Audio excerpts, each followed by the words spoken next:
Leafs talk, JD Bunkis, Sam McKee. Leafs get a W in overtime. Good one for Morgan Riley, man. Start with that.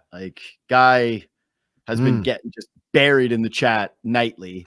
Yeah. We just mentioned that he's been getting buried in the DMs with every single person that follows the show that doesn't feel like we do enough service about giving the guy just grief after grief. But yeah, it was nice to see him get one tonight. And I thought, again, by the reaction, you could tell it meant a lot to him.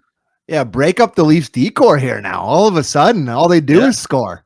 3 goals in the last 2 games after going a full month. Oliver Ekman-Larsson poking one home tonight. Morgan Riley gets on his horse, shows off his beautiful skating ability to go from zone to zone. Good pass by Matthews, puts it on his stick, and he fires it past, Fedotov or whatever the goalie's name is there. Couldn't tell you. Most classic Flyers goalie. Just a guy I've never heard of. It's just, maybe this isn't the spot to do this take now, but I was thinking about this a bit during the game. They're with goalies, they're the Browns QBs. They've had that stat of 40 QBs since 1999. That's the Flyers. I think any Browns fan watching that though, you do that take is like, dude, shut up. That's nothing is like our thing. Well, they've had good teams. They went to the finals with Michael Leighton. Yeah. Brian Boucher got to the playoffs and Michael Leighton. They've had the weirdest goalie situation my entire life. And again, it is Czechmanic was the guy. Yeah. Ash. And then Ash. Robert Ash was hot in the street. They gave all that money to Brizgalov because they were like, we have to have somebody. They let Bobrovsky go for no reason. They've had a goalie stuff. Anyways, they don't need to do too much Flyers talk here, but it's a cursed position for them. It's that's the guy you're going to against the Leafs. Holy crap. Anyways, nice goal by Riley. And for a guy that is the #1 whipping boy in the city in terms of Leaf players right now, there's no one that takes it worse than he does. Nice for him to see one hit the back of the net in overtime. Big moment. And the Leafs get 4 points in the back-to-back on the weekend with their third stringer in net on the second half. Good win tonight. I'm not going to belabor this point, but I wrote down the Leafs I liked tonight and the Leafs I didn't, just a little. And 44 was not in the Leafs I liked. So the goal was especially important because I don't think he played very well. No, I don't think he's playing very well any night. Yeah. It's not, I think we could come on here and lead with Morgan Riley not great every night, but I don't think we need to do that on the night he scored the goal. It was a good goal. I just thought it was just important context. Yeah, for sure. Hey, good for him. Great. You know what I did like though? I liked a lot of the Leafs depth players tonight. It's probably not the way that you're going to show, but I'm going to throw Hill to be kind of just in the mix on that because that's what he is. He's supposed to be the third string goaltender. Thought that he was solid. I really liked what the fourth line gave them yet again. It just, it once again feels like the Leafs have found a little bit of something where those guys are creating, they don't really give anything up and they're not banging home goals on the regular, but that Oliver Ekman-Larsson poke, which you pointed out earlier is that's created by the fourth line, kind of just getting pucks to the net and then crashing. Look at them all just go there as hungry dogs. It ain't pretty. It ain't pretty. Not a hand amongst them, just the puck split the 5 pieces by the time this line's done. But God, they work hard. But don't you love it? They bring what you're expected from a fourth line, which is just energy. And that's what I feel when they're out there. And they were solid again tonight. They created a goal. That one ends up being the game tying goal, right? That's the second one that OEL pokes in. And then that put them up 2-1. And then they tied it, right? I think that's how it went. Cute one. 2 nights in a row where the Leafs score not just with defensemen, but with one-handed pokes. Little pokes, I know. Yeah, the poke boys. But I love that. That's the cheeky pool shot. Yeah, it is. So I like that fourth line too. Good mix in terms of, I think Lorentz is one of the cleanest, heaviest players in the league. Has he's taken a minor yet? I don't think he's taken a penalty yet. And he throws, there was I'm trying to think back, but there was a stretch throughout the season where he hadn't taken a penalty. You could check me in on that, but I don't remember him sitting in the box.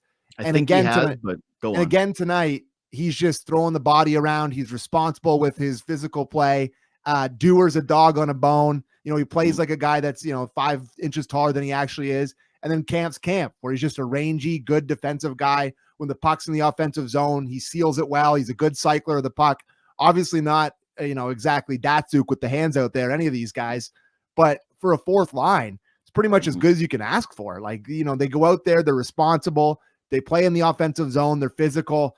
They've been really, really good here. And that's a mix that you could picture in the first round of the playoffs being your fourth line. If the playoffs started today, totally comfortable with those three guys together as a fourth line. Really like Totally what I've agree. seen from them. So yeah, I'll agree and heap praise on them. Thought they were excellent tonight. Yeah, listen, I think that when we talk about secondary scoring, you're not like you want your fourth line to chip in the odd goal, like the odd greasy goal in a postseason series, right? Of course, so over an entire series, you'd like, one, maybe two, a couple that they find a way to get in. But I just love how responsible they feel out there too. Like it doesn't feel like they basically ever get hemmed in, and they are all fine skaters. And yeah, I think that you made a lot of good points. But the depth guy that I wanted to point out the most out of all of them, and we'll circle back to Hildeby for just like a second, but it was Simon Benoit. I thought tonight he was like arguably the Leafs' best player. Like in terms of wins over replacement of what he usually gives you any given night, right?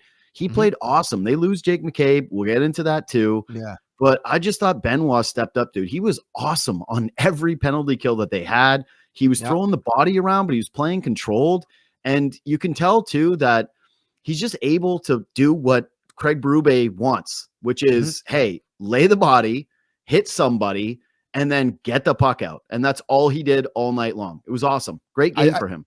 I think Jake McCabe can blame his boy Benoit here for starting the B under the bonnet of Garnet Hathaway, because this is if you're watching on YouTube or Sportsnet Plus, it's a monster hit. Like he just hammered him, perfect timing, puck's right there, two physical bodies, he wins, rides him into the boards. Like that's textbook stuff there, knocks off his helmet. And yeah, like we're both Benoit guys. Like he had stretches throughout this year where he had to come out of the lineup, but I don't think he's immune to that. If it goes back down, then he can go out. Like I think he's a guy that can mix in and out. But I mean, over this last little bit, he's been really impressive. And clearly he's got some warts to his game. He's not the best with the puck. He does have a tendency to like push it up a little bit once in a while, more than I would want him to. Like he really has that feeling where he's like, I'm Guy Lafleur, his French brains. Every once in a while he goes for a skate.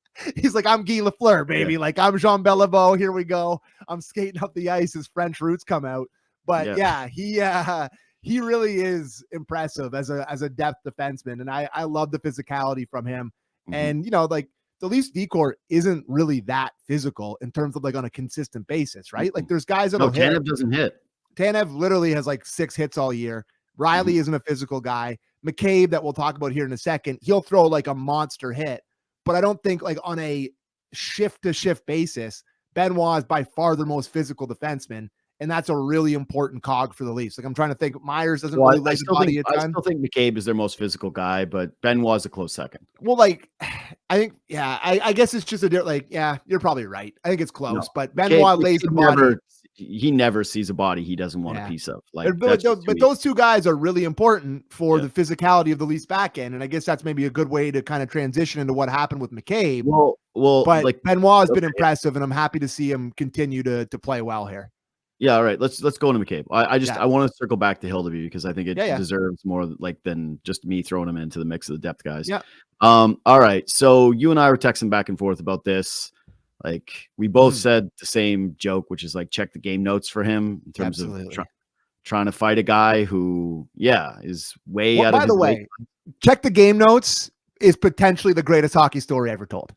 Like I think that is one of the funniest hockey stories in hockey history. Like it's on the Mount Rushmore. Yeah, check the game notes, pal, or whatever it is one of the best. Pal, yeah, it's so good, especially since Alexander Dagg that throws them the game note sheet. This is maybe one of the best examples of check the game notes. And listen, I hate Garnet Hathaway running your rookie goalie. He clearly runs them, but that's Garnet Hathaway. And this is scary. If you're watching on the stream here, it's a really scary scene to see your, second most important defenseman barely able to get up. Like Morgan Riley comes over and kind of saves him from falling over here again. Like it's not pretty, but it is what it is. Like McCabe completely initiates this. I want him to step up there, but Kipper in the intermission coming off of this absolutely nailed it. You can't let him get up. You can't let one of the toughest guys get up and have the opportunity to drop his gloves with a much smaller guy that's not in his weight class where he gets to beat the crap out of you. Like you got to put your knee on him. You got to let the ref come in there and you got to make anything. Just anything. Get the knee on him. Like just, you've seen it a million times. And that's Turn it into wrestling. Turn it into wrestling. I texted you right away. I was like, this is a classic case where it's like the one thing that guys should actually do when they take these boxing classes is not really learn how to chuck them. It's how to tie up. Or to stay on your feet. Well, that's just it. It's like you can't let this guy get the knuckles loose. And this one's like, we don't often see this, right, in fights anymore where a guy just gets cold cocked and he's basically like, got the visible concussion. But yeah, it's just that's one of the tougher guys in the league. And that's one of your most valuable players chucking with them. And yeah, I just hate it. And like, I know you rank outside of the core 4 guys as importance. I actually would say that like 1 or 2. Like I said, goalies are a different conversation, but goalies are different. If you're talking about skaters, like, yeah, man, there's 6 guys on the team that matter more than anybody else, and he's one of them. Yeah, absolutely. So you hate seeing this, but like I can't talk out of both sides of my mouth because I've come on here on so many Leaf talks after so many games in the Keefe era where nothing happens there, where your goalie gets bowled over and no one says anything, no one looks at him, and he made a mistake by letting him get back up. But like McCabe's an absolute warrior, and for him to even consider standing in there with Hathaway, I give him all the credit in the world. It's just an awful result for the Leafs. It's unlucky too, right? Because I think the Conco happens. Yeah, when he fell on him. He hits his head on the ice. Yeah. But here's the thing. I'm with you, man. Like I'm torn on it too, because I'm with you in terms of you want to see grit, you want to see jam, you want to see teammates stick up for each other, blah, blah, blah. I don't think that Hathaway ran Hildeby's way out of his crease. He took the greasiest route possible. Okay. You're going to give Garnet Hathaway the benefit of the doubt. Like he got hammered early in this game. He was looking to do that. Absolutely. Listen, no question. Like I'm not going to push back on it too much because he is who he is. But I just thought that Hildeby's a huge goalie who's outside of his crease. And like, I don't know what Hathaway is really supposed to do on that play that you're really looking at him going like, oh, wow, that was so sportsmanlike of you. Like, that's just what his job is. He's an energy player driving the net and he barely contacts the goaltender. I just didn't think it was the world's worst play or one that was worth literally, getting cold cocked over. So, I mean, but I would have come on here 100 times out of 100 if McCabe skates away and been like, what are you doing? So I can't talk it both sides. I'd rather have the guy who just came back from a head injury, not throwing knuckles with a guy who is. Yeah, he shouldn't have let him get up. He shouldn't have let him get up, and that was a mistake. But like, he's got to engage him there. Things happen fast. He's a tough guy, and he beat him up. Engaging was the first one. Then he shoots the second shot at him, and it's like, what do you think's going to happen now? And so, as much as I love McCabe's game, I love the fact that he sticks up for his teammates and he does that kind of stuff. It's like, I'm not even mad about it. I guess I'm just mad at the situation because he's so important, and it sucks even more knowing that this guy just took a puck to his head and missed a bunch of games because he obviously had a concussion. And so it's like you've now got one of your most important 6 players who's got to be shelved, and for the rest of the season now, you got to be thinking about this. Like that's how these things work. It's, there's no pure science to it, but you get 1, it's easier to get 2, it's easier to get 3, and it becomes scarier the more that they compound. So it sucks. Like it's not good for the Leafs. It sucks for Jake McCabe. I love the edge that he plays with, but at some point, man, he's going to have to kind of realize that like he's one of the team's most important players and he can't be the one that's doing that stuff on the regular. Yeah, totally agree. I mean, he's not a great fighter. He tried to fight. No, did you see how short his arms looked in that fight? And he tried to fight Braden Shen earlier in the year and got knocked on his ass too. Like he doesn't, but he thinks he's tough. He's a warrior. He just doesn't consider. He just doesn't consider that he's not a tough guy. I mean, he's got to consider it. That's it.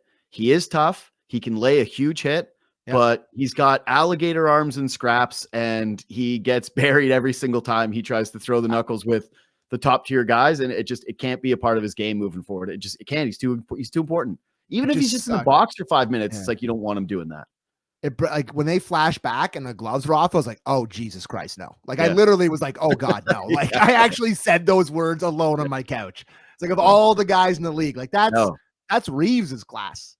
Like that's that's the top class. Yeah, and, like I got so many like, oh yeah, I got to start Reeves now. It's like, listen, I'm as tough guy lover as much as anybody.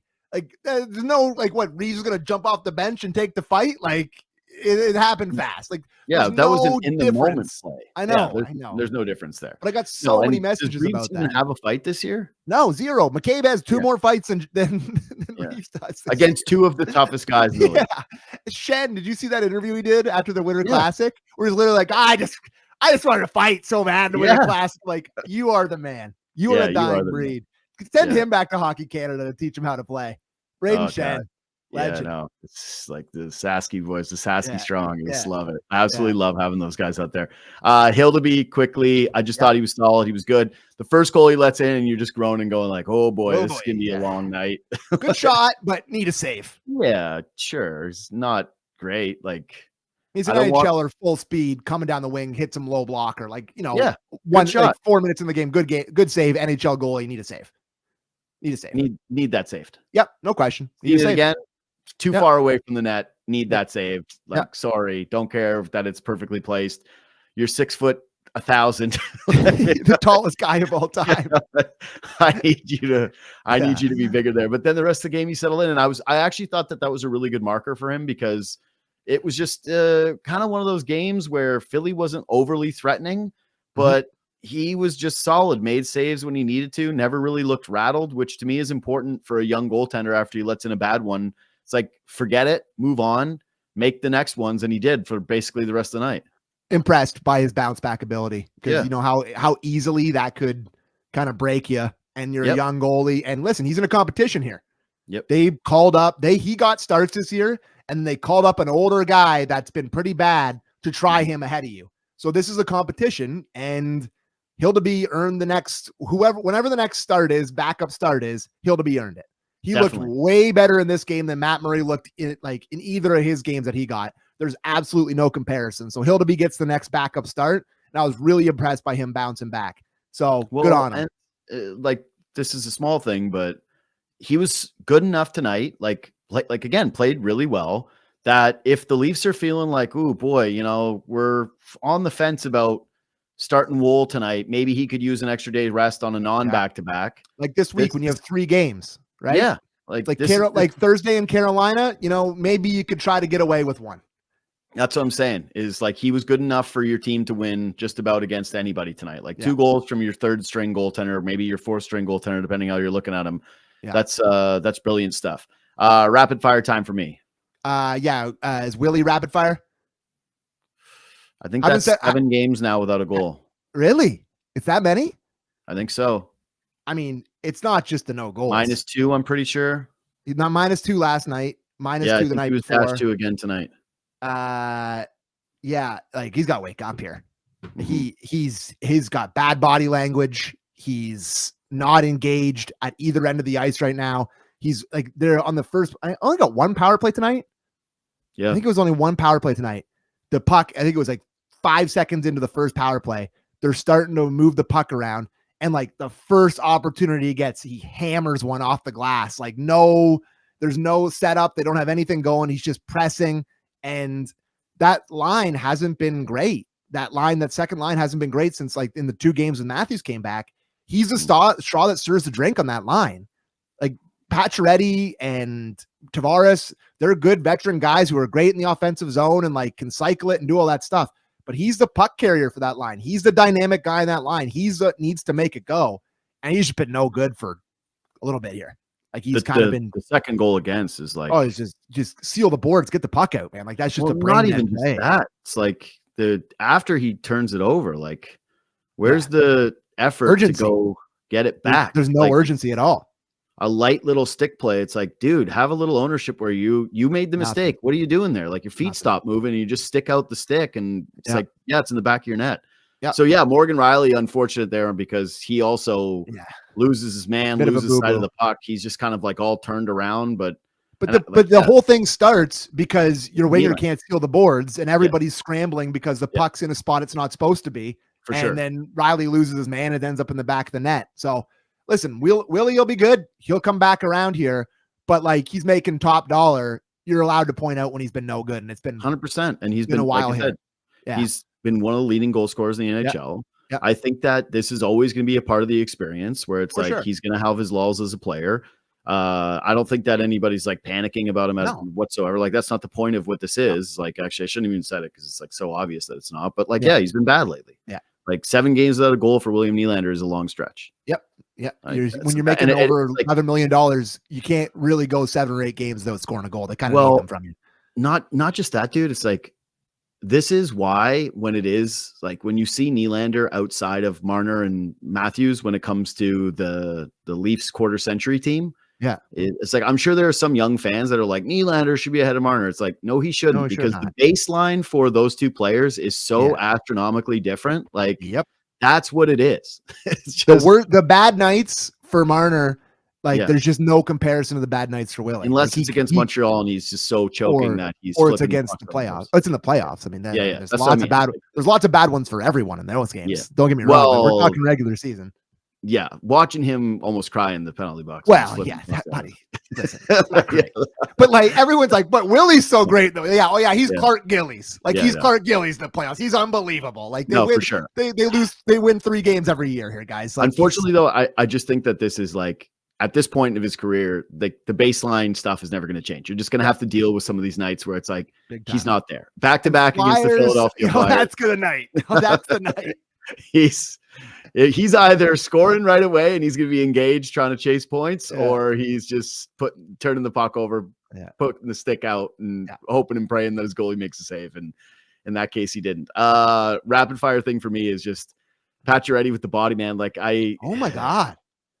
He got smoked twice and then he gave one once in this game. And I love it, but it did have a moment tonight where I thought about his age and was like, God, he's going to be in the ice bath tonight. Like that hurts. So that's a penalty, first of all, if we're doing ref talk here. Like that's a pick play that leads directly to a goal. And you're like, it was incidental contact. I thought that's what it was. Trips are in an incidental contact. And so are high sticks. Those are incidental. And, you don't mean to hit high stick somebody or trip somebody, but like a massive pick that leads to a goal early in the game. But anyways, Pacioretty's hammering guys, and he has 5 of the 10 biggest Leafs hits this year. He just for sure. It's once a week. It's like between him and McCabe, all the biggest, and then Benoit. It's like those 3 guys. There's nobody else that even has them. And then it's once a week, man. Like, and this is such a great that. I mean, I've been watching hockey so long. That spot on the ice is such a classic spot for a guy to get hammered where he's trying to turn the puck up the boards. And he just catches him perfectly shoulder to shoulder. Yeah. And this is one where there just needs to be 0 repercussions. Like he had the puck in his stick. It's in the offensive zone, separates the man from the puck. Nobody's hurt. Like, I get jumping in, but like, that's not a repercussion hit to me. I agree, but the way it's happening, the way it looks for a second, and like, Buddy gets up right away. Yeah. But it does look like he goes a little high, and the way he flies, like you could just see his teammates stick him for like it's not like it turned into a fight. No. What I would say is I'd like to see how many of Pacioretty's biggest hits he ends up on the ice after. All of them. The Jack Hughes one, he was lying on the ice too. He's always throwing it with literally everything he's got and ends up on his ass. 9 times out of 10 with his hits. I loved his response here. It was very like veteran, just kind of smiling, like, okay. But he's like, I'm an old guy. You think I'm fighting you? I just hammered you. Like, give me a break. I'm too old for this. I liked it. You and I are big Pacioretty guys. Yeah. I can't believe it. It's like the list of former division rival players that I hated. Don't bring up Spezza because it's gone. I'm just saying. Okay. Well, you did. I thought you were going to bring it up. I was going to get the Men in Black stick for you, buddy. Nah, I was gonna name old Turtleneck when he came to Lou traded a 2nd round pick for Placanis. Oh my God. Whoopsies.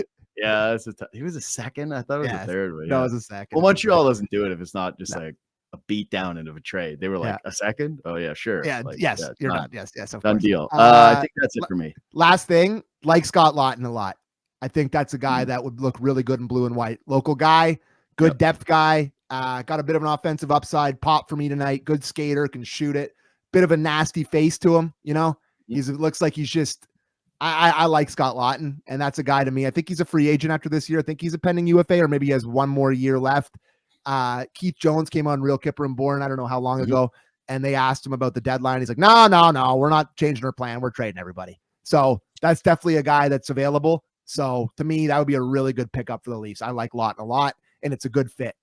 Yeah, don't hate that whatsoever. My thought is like, where is he slotting in your lineup? In the third line. Yeah. Well, no, this is I'm going somewhere with this. Okay. I'm trying to one more year at $3 million, says Christian. Yeah. I'm just trying to go to the ice time quickly before we Christian. go. Because Leafs ice time, I got right here. No. I got it. Okay.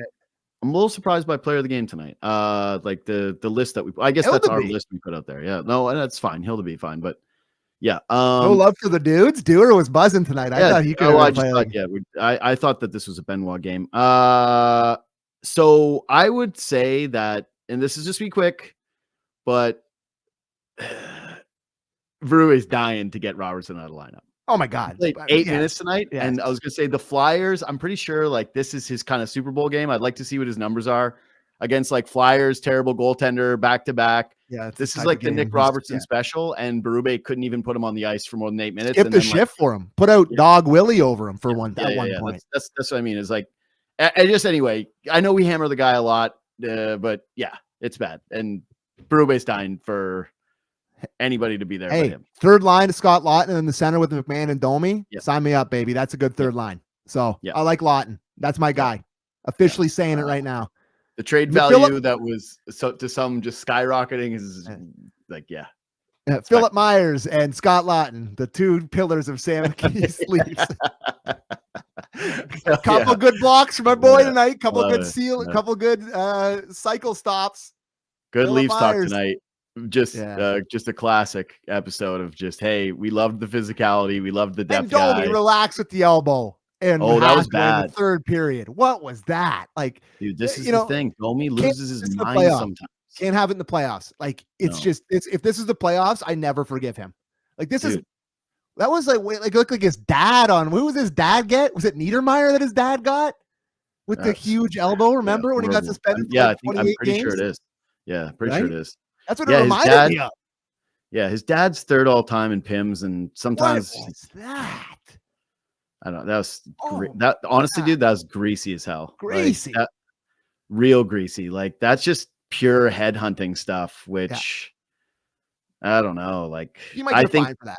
I was gonna say, I think the league should fine him for that, straight up. Like, I know the result is not horrible because he's small, but like, you just can't have that. And I'll tell you this is like, at least Kadri was awesome. Like Naz, he's got some Naz in him where it's like he just sees red and you're like, don't do that, man. But yeah, I don't know. I would say it's a little worrisome for me. Got to tell you, like, can't have this a big playoff game. You just can't. Yeah, you could just like they always got to have one guy who can do something dumb, like in the playoffs, like Bunting and. Now this guy, they got to have some. Bunting won them their first round series when he slew-footed Ruda, or who was it that he slew-footed? The top pair guy. It was not Ruda.